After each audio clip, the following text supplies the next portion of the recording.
What is constructor theory? So constructor theory is a new way of formulating the laws of physics. And this was originally proposed by David, I think back in around about 2011, something like that, as a new mode of explanation. So he wrote a paper that had a very strong philosophical component, which laid the foundations of the theory in the form of a program, in a sense. And the key idea there was to modify the way we formulate laws of physics, and so the fundamental laws of physics.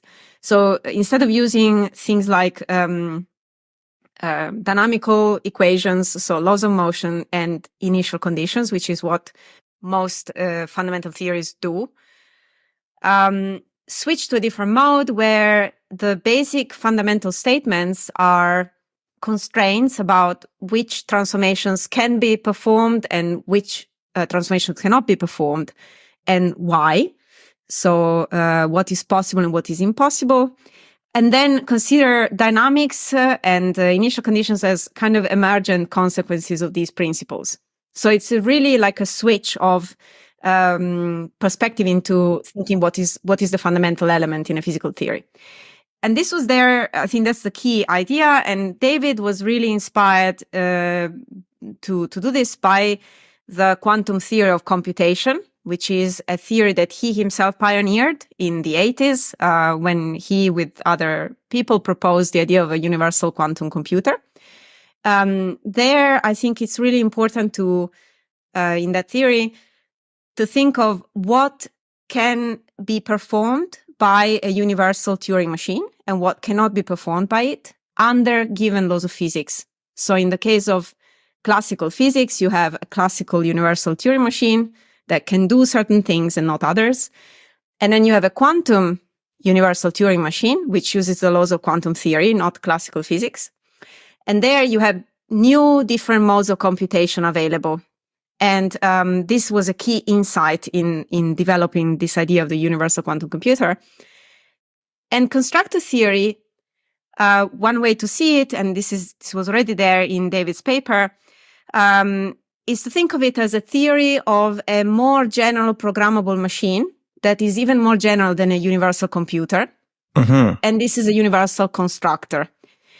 So a constructor is an entity that can be programmed to perform a number of tasks that are not necessarily computations. So you can think of heat engine as a constructor, if you like, a 3D printer is a constructor.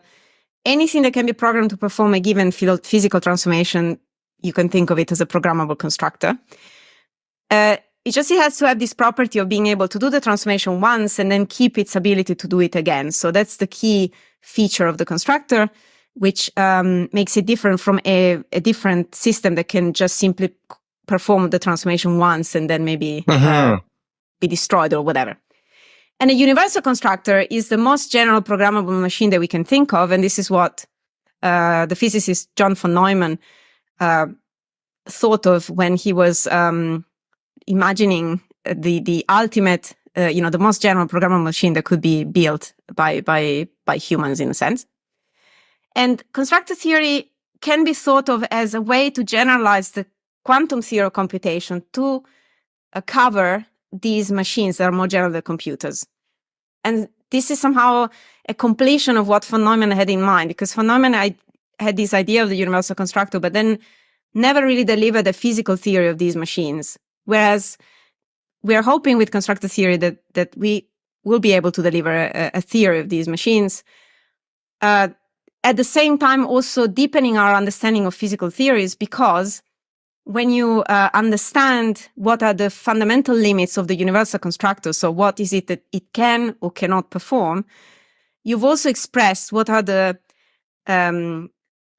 possible and impossible tasks according to the most fundamental laws of physics. So in a sense, studying the universal constructor and studying what is possible and impossible under the laws of physics is the same. And this is a key insight in David's paper. There are lots of other things in that paper, I think, different ways of thinking about constructor theory.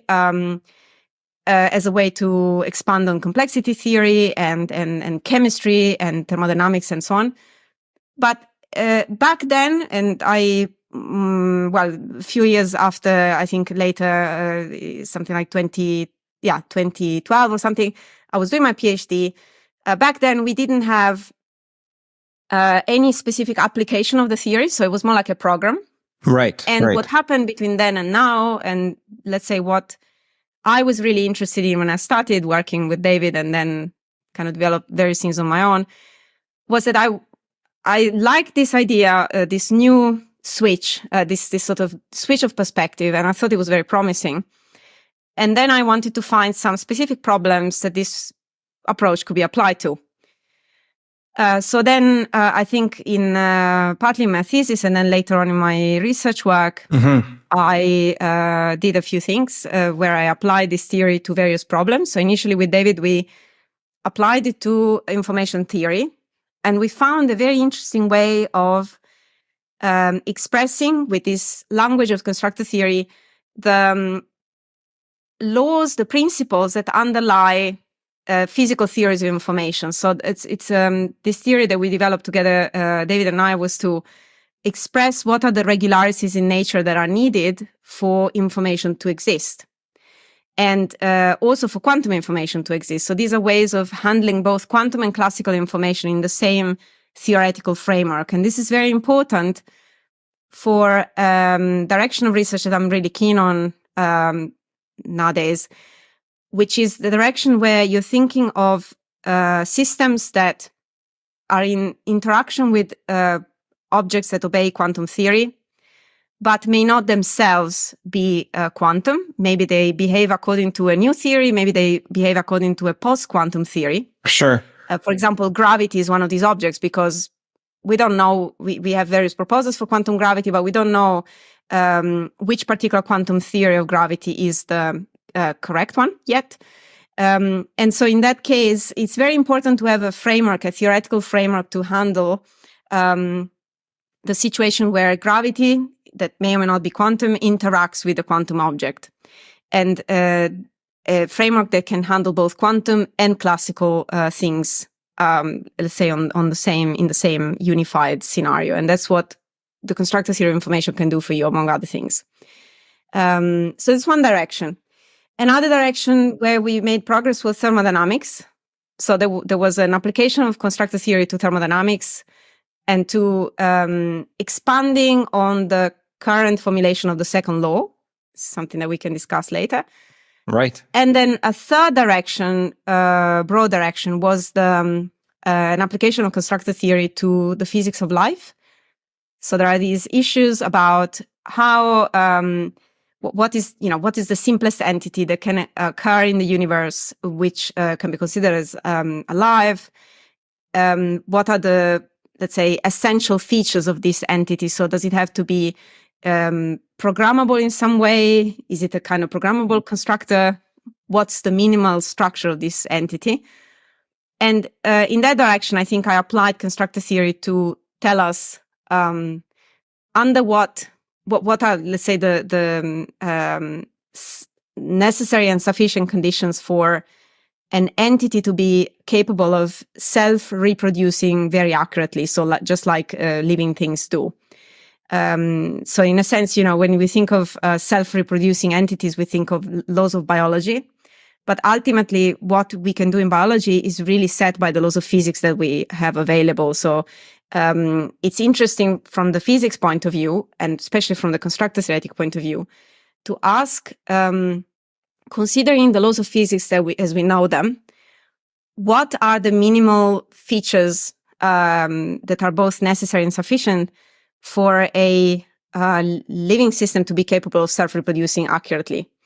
And that's the kind of stuff that constructor theory can deliver on. And I think I developed this branch of constructor theory with a view of applying this to the study of, for example, the origin of life and possibly the study of life elsewhere in the universe. So these are, let's say, the three macro directions in which there's been a lot of progress on. And then David has also worked independently on various other things to do with the universal constructor itself.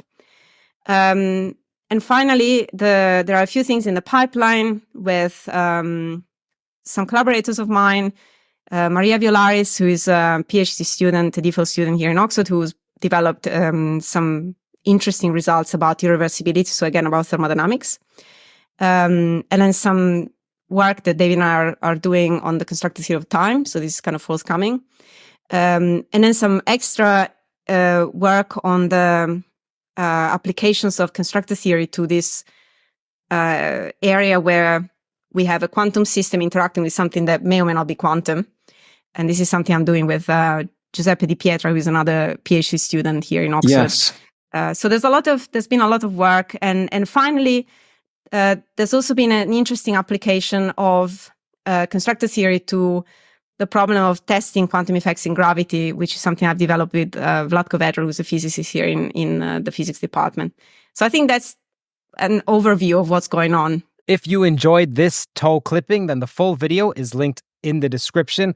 Don't forget to follow Theories of Everything with Curt Jaimungal on Spotify for exclusive content and in-depth discussions. Your support on Spotify helps us grow and to reach more curious minds like yours. Check out the link in the description and join the Core Toe community on Spotify today. See you there.